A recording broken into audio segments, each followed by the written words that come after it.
Shalom, peuple de Dieu. Je suis heureuse de vous retrouver aujourd'hui. Je suis la sœur Natacha de l'Assemblée des rachetés de l'Éternel. Et pour ce booster en Christ, nous allons évoquer ensemble l'idolâtrie. Oui, l'idolâtrie. Qui aujourd'hui, frères et sœurs en Christ, n'est pas idolâtre? Même un tout petit peu. Trop peu de personnes. Oui, frères, sœurs en Christ, sache que si tu fais passer ton travail, ta femme ou ton mari, tes enfants, ta voiture, le foot, le sport, la télé, et même la nourriture, même ta propre beauté avant ton Dieu, frère et sœur en Christ, c'est que tu es idolâtre. Oui. À moins que je me trompe. Peut-être que tu ne l'es pas. Alors, si tu n'es pas idolâtre de nos jours, frères et sœurs en Christ, quelle est ta position face à eux? Comment témoignes-tu de ton Seigneur Jésus-Christ au quotidien?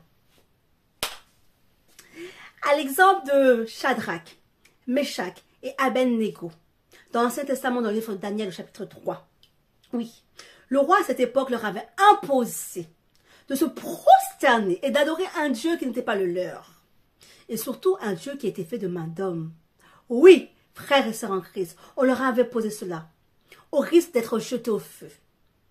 Mais, face à cette menace, ils n'ont pas changé leur face. Non. Ils sont restés fermes, ont résisté et ont refusé catégoriquement d'abandonner leur Dieu sous n'importe quelle menace, même face à la mort. Oh, celui-là même qui a créé les cieux et la terre, ils ne l'ont pas abandonné. Toi, frère, sœur en Christ, aujourd'hui, face à toutes ces distractions de ce monde, es-tu capable de résister et de témoigner de ton Dieu en refusant de faire comme tout ce monde-là? Oh. Alors, si ce n'est pas encore le cas, je t'invite aujourd'hui à être comme ces trois juifs, Shadrach, Meshach et Abednego. Oui, ils ont été jetés, tous les trois, liés, attachés, jetés au feu, dans les flammes, frères et sœurs en Christ. Mais, ils en sont ressortis, déliés, libres, et sans aucune égratignure, aucune trace de sang, de brûlure sur leur corps. Pourquoi? Grâce à quoi? Grâce à qui?